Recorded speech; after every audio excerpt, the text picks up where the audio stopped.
किसान, बदलते भारत की शान।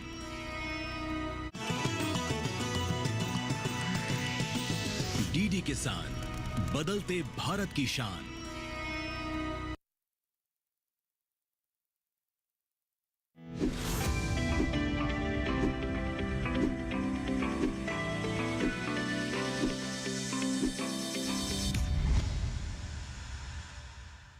नमस्कार, दूरदर्शन किसान पर कार्यक्रम सरकार आपके साथ देख रहे हैं आप, और मैं हूं आपके साथ पुलकित शुक्ला।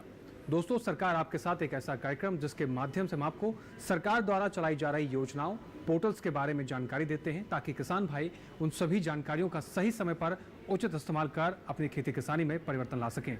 जैसे कि आप सभी जानते हैं कि सरकार आपके साथ कार्यक्रम में इस बार हम मत्स्य पालन क्षेत्र के बारे में बात करेंगे। जैसे कि आप देख रहे हैं कि समुद्र कृषि और मत्स्य पालन क्षेत्र हमारे देश का एक तेजी से बढ़ता हुआ सेक्टर है। कैसे किसान भाई इसमें भविष्य तलाश सकते हैं और क्या कुछ इसके अंदर संभावना है, इसके बारे में आपको आज जानकारी देंगे। लेकिन उससे पहले इस विषय से जुड़ी हुई एक खास रिपोर्ट पर नजर डाल लेते हैं।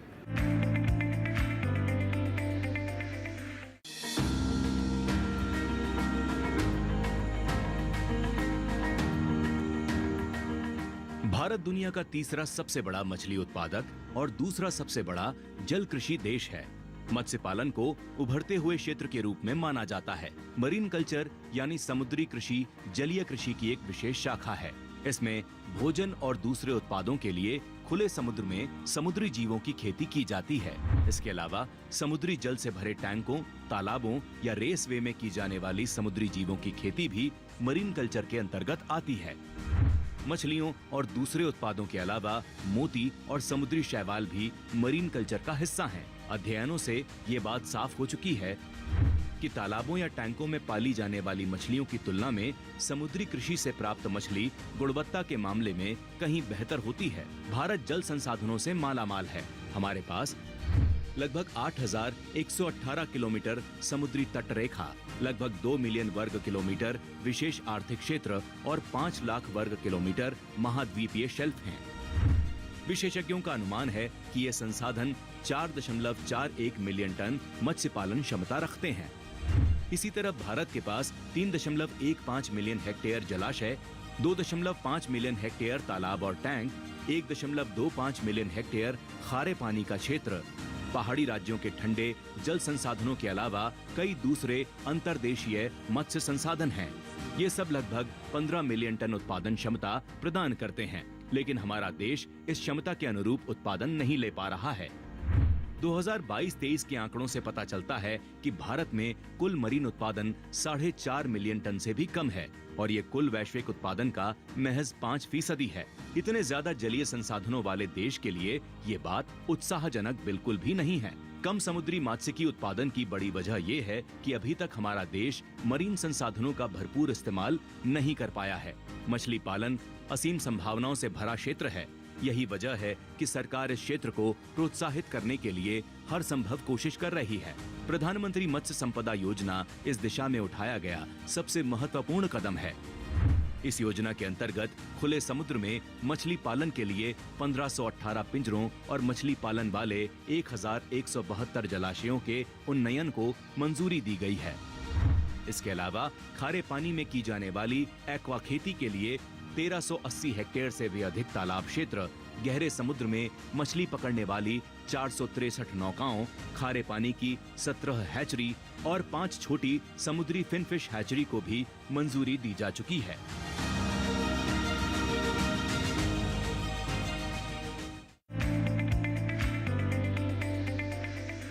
तो रिपोर्ट के जरिए आपने देखा कि कैसे समुद्र कृषि और मत्स्य पालन क्षेत्र में अपार संभावनाएं हैं और इससे किसान भाई जुड़कर अपनी आय को बढ़ा सकते हैं, अपने आप को एक सफल किसान के रूप में स्थापित कर सकते हैं। आगे बढ़ेंगे इस कार्यक्रम में, लेकिन यहाँ रुकना होगा एक छोटे से ब्रेक के लिए। आप बने रहें और देखते रहें दूरदर्शन किसान। ज्यादा उपज और भरपूर मुनाफा भी दोनों मिलेंगे टोरी से। एक हाथ में खरपतवार की हार और दूसरे हाथ में ज्यादा पैदावार। समझे? IIL के ट्रैक्टर ब्रांड का टोरी। अब खरपतवार होगा हक्का बक्का, बढ़ेगा मक्का। चलिए आगे बढ़ते हैं अपने अगले सेगमेंट की तरफ, जहां अब हम बात करेंगे अपने किसान भाइयों के कुछ सवालों का, जिसमें उनको संशय रहता है कि कैसे खेती किसानी के क्षेत्र में आगे बढ़ा जाए, कैसे मत्स्य पालन के क्षेत्र में आगे बढ़ सकते हैं और समुद्री कृषि की बात करें तो उसमें क्या कुछ संभावनाएं हैं। इसके बारे में ज़्यादा जानकारी लेंगे अपने आज के विशेषज्ञ यानी नीतू प्रसाद जी से, जो कि ज्वाइंट सेक्रेटरी हैं मत्स्य पालन विभाग भारत सरकार से। तो आइए अब सीधा उनका रुख करते हैं। कार्यक्रम सरकार आपके साथ में समुद्र कृषि की क्या स्थिति है, क्या आगे चुनौतियां हैं और कितना विकास इससे जुड़े किसानों का हो रहा है, इसके बारे में विस्तार रूप से जानकारी लेने के लिए आज हम पहुंचे हैं कृषि भवन मत्स्य पालन विभाग में और हमारे साथ खास मेहमान जुड़ चुकी हैं। नीतू प्रसाद जी हैं, ज्वाइंट सेक्रेटरी हैं मत्स्य पालन विभाग भारत सरकार से। मैम, आपका बहुत स्वागत है हमारे इस खास कार्यक्रम में। मैम, जैसे हम बात करते हैं समुद्री कृषि के बारे में, तो हमारे दर्शकों को समझाइए कि समुद्री कृषि के बारे में क्या समझा जाए, इसका अर्थ क्या है, इसका तात्पर्य क्या है। समुद्री कृषि को इंग्लिश में मैरीकल्चर भी बोलते हैं और इसका मतलब तटीय कृषि में जब आपके जो भी ज्वार भाटा आते हैं तो उससे जो अफेक्टेड एरिया होता है उसमें जो भी या तो प्लांट्स जो होते हैं, समुद्र के प्लांट्स या समुद्र के जो एनिमल्स होते हैं, फिश होते हैं, बाइबॉल्स होती हैं, उनको अगर हम एक्वाकल्चर करते हैं, उनकी फार्मिंग करते हैं कल्चर करके, तो उसको हम समुद्री कृषि या मैरीकल्चर बोलते हैं। ये सिर्फ फिश के बारे में नहीं होता है या मछलियों के बारे में नहीं होता है, इसमें बहुत सारी दूसरी एक्टिविटीज़ भी आती है, जैसे कि सी वीड जिसको शैवाल बोलते हैं, समुद्री शैवाल, उसकी खेती इसमें आती है।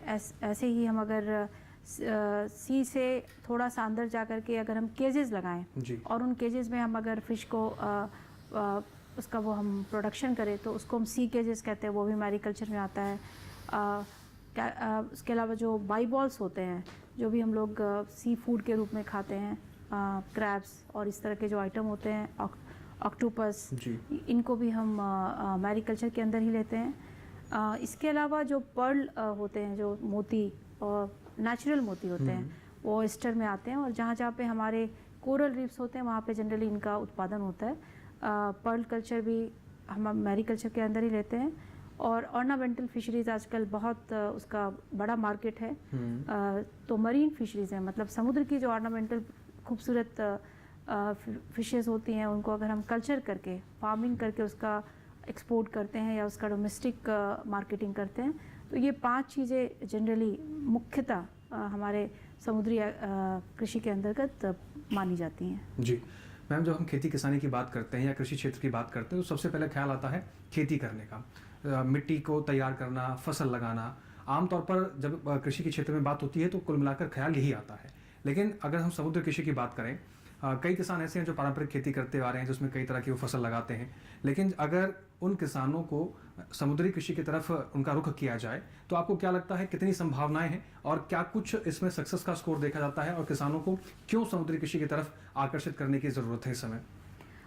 समुद्री कृषि की बहुत ही विस्तृत संभावनाएं हैं और अगर हम आंकड़ों की बात करें तो वर्ल्ड में 242 मिलियन मेट्रिक टन जो भी प्रोडक्शन होता है पूरा सारा मिला करके, समुद्री, इनलैंड, एक्वाकल्चर सारा मिला करके, या फिर आपका मैरीकल्चर, ये 246 में ऑलमोस्ट 122 जो होता है वो एक्वाकल्चर है। तो एक्वाकल्चर धीरे धीरे काफ़ी बढ़ रहा है बिकॉज कैप्चर जो होता है वो समुद्र में जाके फ़िश पकड़ना या फिर इनलैंड में भी उसकी कुछ लिमिटेशंस होती हैं, समुद्र में बहुत रिस्क होता है और मछलियों की भी क्लाइमेट चेंज या फिर दूसरी कई वजह से मछलियों की तादाद कम होती जा रही है। तो एक ही हमारे पास अगर हम न्यूट्रिशन देखें, फूड सिक्योरिटी की बात करें तो हमारे पास मछली उत्पादन की बहुत संभावनाएं हैं बिकॉज ये प्रोटीन का अच्छा सोर्स है और हम फार्मिंग करके फार्मर्स को लाइवलीहुड की बहुत सारी संभावनाएं दे सकते हैं और ये बहुत ही ग्रोइंग सेक्टर है। जैसा मैंने आपको बताया कि 122 एक्वाकल्चर है, उसमें अगेन 68 जो मिलियन मेट्रिक टन है वो समुद्री कृषि से आता है। तो ऑलमोस्ट 50% जो हम एक्वाकल्चर इतनी बात करते हैं उसका 50% जो है वर्ल्ड वाइज अगर हम फिगर देखें तो वो मैरीकल्चर समुद्री कृषि से आता है।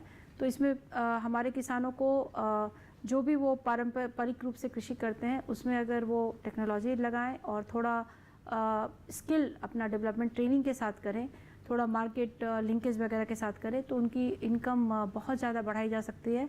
स्पेशली समुद्र के पास जो छोटे छोटे, जैसा मैंने बताया कि जो ज्वार भाटा के एरिया का जो होता है समुद्र में जो पानी आता है उस एरिया में जो कृषि की जाती है उसको समुद्री कृषि बोलते हैं। तो समुद्र के तटीय इलाकों के बिल्कुल पास में जो भी पॉन्ड्स होते हैं या फिर जो छोटे छोटे आर्टिफिशियल हम लोग फार्म बना सकते हैं, टैंक बना सकते हैं, उसमें सीड की जा सकती है, उसमें ब्रूड बैंक बनाया जा सकता है, उसमें बहुत सारे छोटी छोटी मछलियों, जुवेनाइल मछलियों को ला करके उनको बड़ा करके फिर मार्केट में बेचा जा सकता है, या फिर मछलियों को थोड़ा बड़ा करके उनका ब्रूड बैंकिंग के रूप में, सीड के रूप में सेल भी किया जा सकता है। तो संभावनाएं तो असीमित हैं जी। तो यानी ये मान के चलें कि अपार संभावनाएं हैं, अगर किसान इससे जुड़ते हैं तो कहीं ना कहीं उनकी आय बढ़ेगी। अपनी रिसर्च के दौरान मैम हमने पाया कि भारत अब दुनिया के ऐसे टॉप 3 देशों में है जहां पर समुद्र कृषि से जुड़े हुए उत्पाद या फिर मछली उत्पादन के क्षेत्र में देखा जाए तो टॉप 3 देशों में पहुंच चुके हैं। और वहीं अगर किसानों की आय को बढ़ाने की बात की जाए तो इस सरकार में हमने देखा है कि किसानों को लेकर केंद्रित कर योजनाएं बनाई जाती हैं। तीसरी टर्म की सरकार बनते ही सबसे पहले किसानों को सम्मान निधि देने का काम किया गया। ऐसे में अगर मछली उत्पादन से जुड़े किसानों की बात करें या समुद्री कृषि से जुड़े हुए किसानों की बात करें, इनको लेकर जैसे आपने स्किल्स की बात करी, तो कैसे स्किल्स डेवलप करनी चाहिए, क्या व्यवस्थाएं हैं स्किल्स को डेवलप करने के लिए, और कैसे किसानों को जोड़ने के लिए, इसके बारे में जागरूक करने के लिए सरकार क्या कदम उठा रही है? आपने जो एक्वाकल्चर की बात की, वो इंडिया एक्वाकल्चर में नंबर 3 है, बट एक्वाकल्चर में मेनली जो हमारा हमने जो एक जंप लगाई है वो श्रिम्प में है जी। जो प्रॉन्स या श्रिम्प बोलते हैं, फ्रेश वाटर प्रॉन हो सकता है या तटीय कृषि में श्रिम्प हो सकता है। उसका बड़ा एक्सपोर्ट मार्केट भी है, स्ट्रक्चर्ड है, ऑलमोस्ट मोर देन 40,000 करोड़ का हमारा श्रिम्प का एक्सपोर्ट होता है। बट अगर हम बाकी चीज़ों को लेके, श्रिम्प तो एक तरह की फ़िश में आ गई, बट अगर हम बाकी चीज़ों को ले, जैसे कि सी फिश की वैरायटी अगर हम पॉम्पेनो लें, सी बास लें, या फिर कोबिया, ग्रुपर, बहुत सारी वैरायटीज़ हैं, उसको अगर हम ले तो हमारा केजेस में करने का बेसिकली, अगर आप ऑन शोर जा रहे हैं तो थोड़ा केजेस लगा के करेंगे। आप नॉर्वे में देखिए, बहुत बड़ा उनका सेक्टर है जिसमें कि सालमन की वो लोग फार्मिंग, खेती करते हैं। तो अगर हम उस तरह से करें तो एक तो तटीय कृषि में जो मरीन फिशेस की जो कंजम्पशन है वो धीरे धीरे बढ़ रही है, तो हम अपने डोमेस्टिक डिमांड को पूरा कर सकते हैं। और इसका एक्सपोर्ट का बहुत बड़ा मार्केट है, बिकॉज फिश का जो प्रोडक्शन है वो जितना उसका कंजम्पशन है, उसे डिमांड एंड सप्लाई में गैप है, तो इंडिया उस क्षेत्र में बहुत आगे बढ़ सकता है।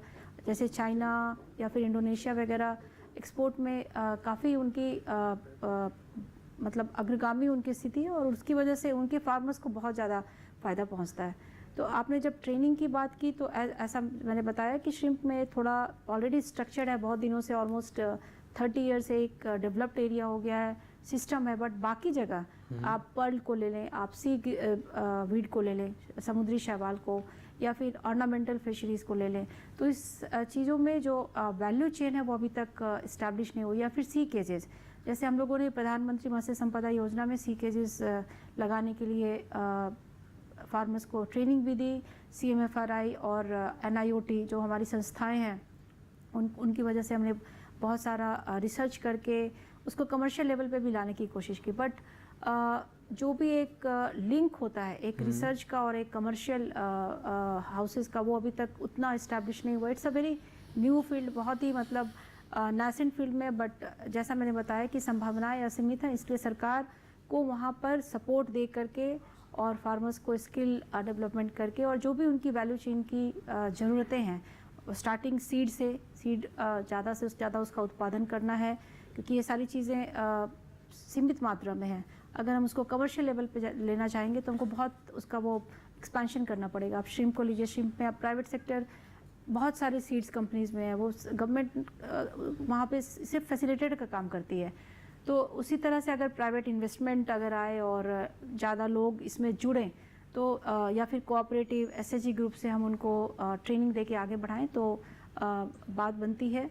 और हमारे यहाँ national fisheries development corporation skill development के लिए उनके पास ऑलरेडी मैंडेट है, उन लोगों ने इस क्षेत्र में काफ़ी काम भी किया है। सीवीड में हम लोगों ने प्राइवेट एंटरप्रेन्योर को ला करके गुजरात में, कच्छ में काफ़ी फार्मर्स को किया है। वैसे ही सेम थिंग लक्षद्वीप में, अंडमान में, तो सारी एरिया में स्किल डेवलपमेंट का चल रहा है। बट इस चीज़ को और बहुत व्यापक तरीके से लेने की ज़रूरत है, जो कि अभी थोड़ी उसकी कमी है। जी, तो चर्चा को आगे बढ़ाते हैं। मैम, आपसे ये भी जानना चाहते हैं कि जब हम समुद्री कृषि के बारे में बात करते हैं तो सबसे पहला ख्याल मन में सिर्फ मछली पालन को लेकर क्यों आता है? क्या अभी हमें इस क्षेत्र में और काम करने की ज़रूरत है? और जैसे कि आपने बताया कि इसमें ऑर्नामेंटल फिशरीज़ के बारे में है या पर्ल्स की खेती के बारे में कर सकते हैं, लेकिन इन मुद्दों के बारे में इतनी बात नहीं होती। क्या अभी कमी है जागरूकता की, या फिर किसान इससे जुड़ना नहीं चाह रहे, या फिर जो संभावनाएं मत्स्य पालन क्षेत्र में है पर्ल्स की खेती में या ऑर्नामेंटल की फिशरीज़ में नहीं है? फिशरीज देखिए बहुत ही अनऑर्गेनाइज सेक्टर है। तो प्रधानमंत्री मत्स्य संपदा योजना शुरू होने के बाद ब्लू रेवोल्यूशन स्कीम्स वगैरह की वजह से अब काफ़ी जागरूकता बढ़ी है, गवर्नमेंट का सपोर्ट भी बढ़ा है, थोड़ा उनका सब्सिडी वगैरह हम लोगों ने इन नए एरिया में भी शुरुआत की। जैसे कि सी केजेस एक बिल्कुल नया एरिया, इससे पहले इंडिया में सी केजेस की बात कभी होती नहीं थी। तो सी केजेस भी हमने प्रधानमंत्री मत्स्य संपदा योजना में काफ़ी राष्ट्रों को दिए। आंध्र प्रदेश, गुजरात, महाराष्ट्र में काफ़ी ह्यूज नंबर में, मोर देन लाइक 700-800 केसेस दिए। और CMFRI NIOT की तरफ से भी जो रिसर्च करके सी केजेस में एक प्रूवन टेक्नोलॉजी होती है कि हम इसको, बिकॉज हमारा कोस्ट काफ़ी डिफरेंट है और उसमें थोड़ा साइक्लोन वगैरह भी आते रहते हैं, तो मूरिंग कैसे हो कि वो स्टेबल रहे, फिशेज़ वो साइक्लोन के साथ या फिर काफ़ी अगर समुद्री तूफान आए उसके साथ बह ना जाए, ये सारी चीज़ें एक कमर्शियल बेसिस तक उन लोगों ने रिसर्च करके लेकर के आए हैं। अब फार्मर्स, छोटे फार्मर्स के साथ अगर जब तक SHG ग्रुप्स या कोऑपरेटिव्स या एक वैल्यू चेन पूरी इस्टेब्लिश नहीं हो, तब तक थोड़ी सी गवर्नमेंट को काफ़ी इस पर ध्यान दे करके एक एक चीज़ लगानी पड़ेगी, चाहे वो बीज से शुरू हो करके टेक्नोलॉजी हो या फिर स्किल ट्रेनिंग हो, मार्केटिंग हो, पोस्ट प्रोडक्शन हो, ये सारी चीज़ें देखनी पड़ेंगी। और ये एक नया एरिया है। जैसे कि हम अगर श्रिम्प की बात करें तो श्रिम्प ऑलमोस्ट आज से 30-35 साल से इस्टेब्लिश है, तो उस चीज़ को एक्सपोर्ट को 40,000 करोड़ का जो एक्सपोर्ट होता है उस चीज़ को लाने में इतना टाइम लगा। तो हम ऐसा नहीं सोचेंगे कि हम इतना टाइम लेंगे, बट फिर भी एक नया एरिया है तो एक शुरुआत हो गई है और उस शुरुआत को बहुत ही तेज़ी से हमें आगे बढ़ाने का हमने लक्ष्य रखा है। जी मैम, जब हम समुद्री कृषि की बात करते हैं या फिर जलीय कृषि की बात करते हैं, मत्स्य पालन की बात करते हैं, तो हम देखते हैं कि भारत के सिर्फ जो कोस्टल रीजन्स हैं उसमें ज़्यादातर इस चीज़ के बारे में बात होती है या फिर यहाँ के किसान ज़्यादा जुड़ते हैं। पैन इंडिया की अगर हम बात करें तो बाकी राज्यों में मत्स्य पालन क्षेत्र या फिर ऑर्नामेंटल फिशरीज या पर्ल्स की खेती को लेकर क्या स्थिति है और इसको आगे कैसे बढ़ाया जाएगा? जब आप तटीय कृषि की बात करते हैं, जो कि मैंने पहले भी बताया, मैरीकल्चर, उसका मतलब ही है कि वो कोस्टल एरिया में ही होगा, इसलिए उसको मैरीकल्चर बोलते हैं। बिकॉज उसके लिए आपको ब्रैकिश वाटर, जो समुद्र का खारा पानी होता है, उसकी ज़रूरत होती है। जब तक वो खारा पानी नहीं आएगा तब तक आप या तो वो पर्ल हो या फिर वो बाइवॉल्स हो, क्योंकि ये समुद्री जीव हैं, या फिर फिनफिश हो, सी बास हो, जो मैंने आपको वैरायटीज बताई वो फ्रेश वाटर की नहीं है, वो समुद्र की प्रजाति हैं और वो समुद्र के खारे पानी में ही जिंदा रह सकती हैं। तो हमारा जब मैरी हम कल्चर करते हैं तो ऐसा टैंक्स वगैरह जो होती हैं या पॉन्ड्स होती हैं, वो समुद्री एरिया के बिल्कुल पास में पानी खारा होता है, तो उसकी वजह से ये इन सबों का फार्मिंग करना, इनको प्रोडक्शन बनाना, इनका प्रोडक्शन करना आसान हो जाता है। अगर आप समुद्री कृषि के अलावा पर्ल या ऑर्नामेंटल फिशरीज़ की बात कर रहे हैं तो हमारे इनलैंड स्टेट्स में या फिर तटीय क्षेत्र होते हैं, बट बिल्कुल वो तट के पास नहीं, थोड़ा इनलैंड अंदर आकर के भी जो उनके लैंड लॉक्ड डिस्ट्रिक्ट्स होते हैं, वहाँ पे ऑर्नामेंटल का काम काफ़ी अच्छा चल रहा है। और ये घरेलू स्तर पे अभी भी उसका एक कमर्शियल प्रोडक्शन नहीं हो रहा है। बिहार के दरभंगा ज़िले में और बेगूसराय ज़िले में, वैसे ही वेस्ट बंगाल में एक बहुत बड़ा ऑर्नामेंटल फिशरीज़ का एरिया है। नॉर्थ ईस्ट में ऑर्नामेंटल फिशरीज़ का काम होता है और पर्ल का काम भी जैसा मैंने बताया ये तीनों क्षेत्रों में होता है। ऐसे ही झारखंड में भी घरेलू स्तर पे कुछ काम चल रहा है। राजस्थान एक बड़ा एरिया है पर्ल के लिए।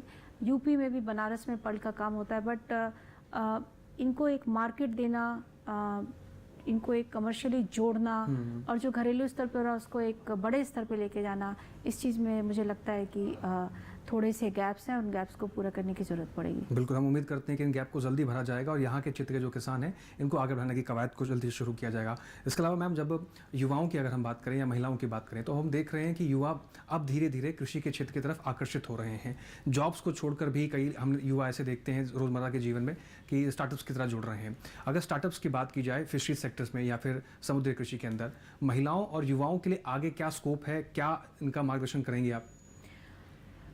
हमारे फिशरी सेक्टर में मोर देन 200 स्टार्टअप्स हैं और बहुत अच्छा काम कर रहे हैं, और मुझे बहुत बताने में खुशी हो रही है कि युवा जो है वो उसने इस क्षेत्र की संभावनाओं को समझ लिया है जी। और उनको ये भी पता है कि अगर वो प्रॉपरली एक प्लान ऑफ एक्शन में अच्छे से इन्वेस्ट करें और टेक्नोलॉजी को लेकर के आएँ तो बहुत उनका ज़्यादा इनकम हो सकता है और वो खुद अपने रोज़गार को नहीं, वो 10 लोगों को भी रोज़गार दे सकते हैं। और हमारा जो श्रिम्प प्रोडक्शन है, जो श्रिम्प का जो पूरा वैल्यू चेन है, वो एक इसका बहुत ही ज्वलंत उदाहरण है। तो वो सेम चीज़ को भी हम यहाँ पे ला सकते हैं। सीवीड में महिलाओं को ऑलरेडी रामेश्वरम मंडपम में एक पूरा क्लस्टर है और गवर्नमेंट ऑफ इंडिया में प्रधानमंत्री मत्स्य संपदा योजना में हमने 127 करोड़ का सीवीड का फार्म भी वहाँ पे दिया। वो पूरा रिसर्च से लेकर के एक्वेरियम, स्किल ट्रेनिंग और प्रोडक्शन सभी कुछ है। तो इस तरह के मोर नंबर ऑफ टेक्नोलॉजी पार्क्स हमें चाहिए, मरीन टेक्नोलॉजी पार्क, जहाँ पे इस तरह का पूरा प्रोडक्शन बेस्ड क्लस्टर डेवलप हो। तो उसमें छोटे किसान जो होते हैं उनको एक सहारा मिल जाता है, उनको मार्केटिंग के लिए बाहर जाने की ज़रूरत नहीं होती है, बिकॉज बना बनाया सिस्टम है। उनको प्रोसेसिंग के लिए, पोस्ट हार्वेस्टिंग के लिए या कोल्ड स्टोरेज के लिए या फिर मार्केटिंग के लिए जूझना नहीं पड़ता है। तो ये सारे क्लस्टर बनाने में गवर्नमेंट ऑफ इंडिया अपना एक एक्शन प्लान कर रही है। हमारे प्रधानमंत्री मत्स्य संपदा योजना में भी ऐसी अप्रोच है और हम इसको और आगे बढ़ाने के लिए दिशा निर्देश दे रहे हैं। बट महिलाएं और युवा ये दोनों बहुत ही एक दृढ़ स्तंभ है, जिसमें कि मैरीकल्चर जो एक नया फील्ड है और वो उनकी नई शक्ति है, नई ऊर्जा है। वो अगर इसको ठीक से पकड़े तो बहुत कुछ इस एरिया में किया जा सकता है। अब हम इन सभी कार्यों को करने के लिए क्या ऐसी भी कोई योजना है या ऐसा कोई स्किल डेवलपमेंट प्रोग्राम चला जा रहा है जिसमें महिलाएं जुड़कर इन चीज़ों को सीख सकती हैं? जैसे ऑर्नामेंट्स बनाने की बात कही आपने या फिशरीज प्रोडक्ट बनाने की आपने बात कही, जो महिलाएं हमें देख रही हैं वो अगर कुछ करना चाहती हैं इस क्षेत्र में तो कहाँ से ट्रेनिंग लें? पर्ल के लिए जो मेन हमारी जो संस्था है, रिसर्च संस्था है, वो CMFRI है, कोच्चि में स्थापित है और उनके बेस पे हम NFDB उनसे संयोजन करके ट्रेनिंग काफ़ी करता है। राज्य स्तर पे भी हम लोगों ने PMMSY में स्किल ट्रेनिंग के लिए पूरा फंड अलॉट किया हुआ है और राज्य सरकार जहाँ भी जिससे भी चाहे कोई एक पर्ल उत्पादन कर रहा है उसको ऑलरेडी ट्रेनिंग है, बिकॉज ये प्रैक्टिकल जो उसकी डिफ़िकल्टी है, कैसे किया जाता है, उसे पता है। तो वो उस तरह के लोगों से 10 दूसरे लोगों को नई शिक्षा दिलवा सकता है। तो CMFRI के संयोजन से भी हमने बहुत सारी इस तरह की ट्रेनिंग आयोजित की हैं। सीवीड में भी CMFRI और CSMCRI, ये दोनों संस्थाओं ने बहुत 40 सालों से काम कर रहे हैं। तो इनको भी इन्वॉल्व करके हमने डिफरेंट स्टेट्स में, गुजरात, महाराष्ट्र, आंध्र प्रदेश, तमिलनाडु, बहुत सारे ट्रेनिंग कार्यक्रम आयोजित किए हैं, लक्षद्वीप, अंडमान। तो यहाँ पे हमारे NFDB के भी ऑफिसर जा करके छोटे छोटे मछुआरों को ये ट्रेनिंग देते हैं।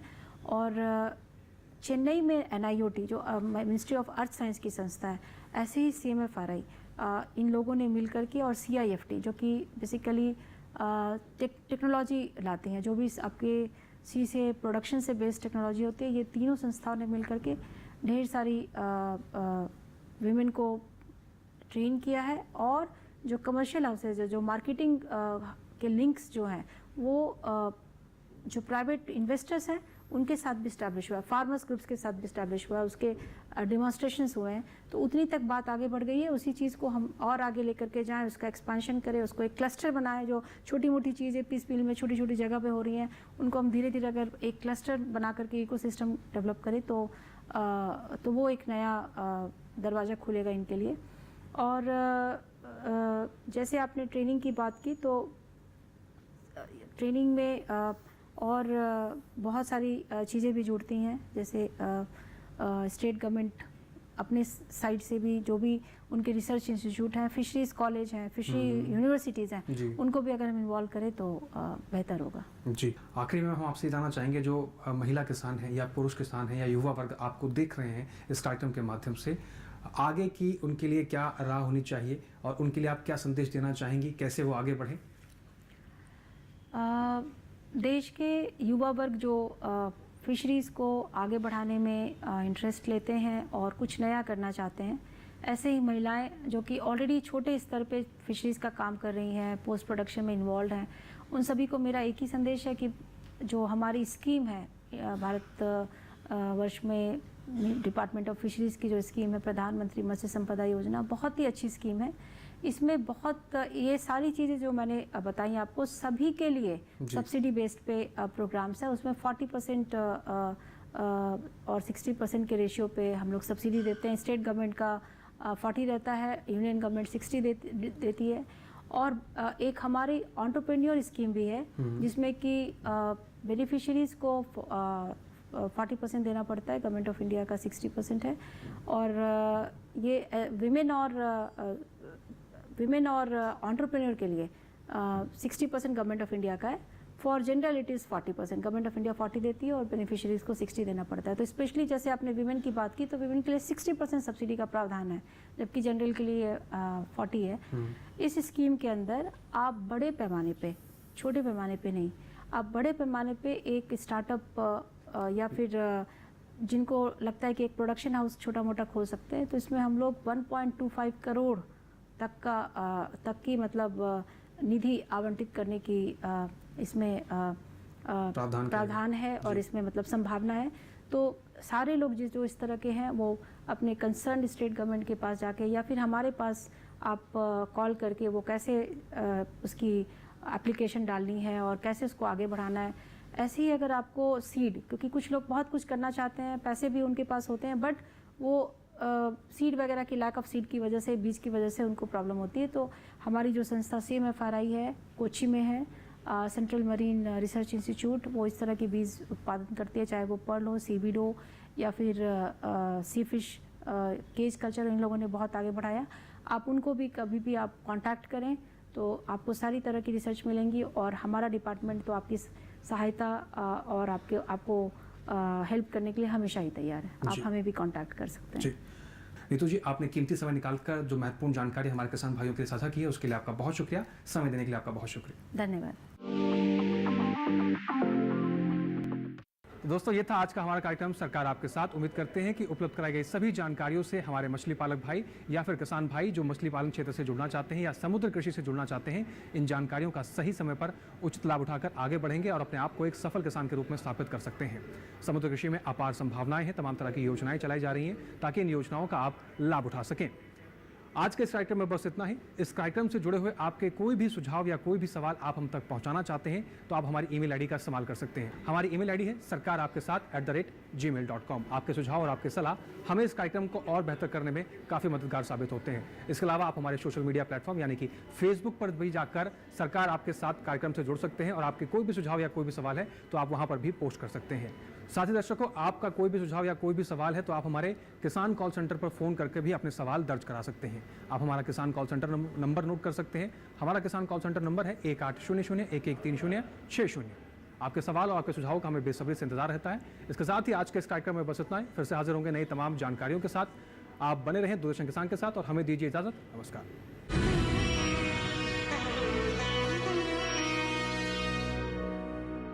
नमस्कार किसान भाइयों और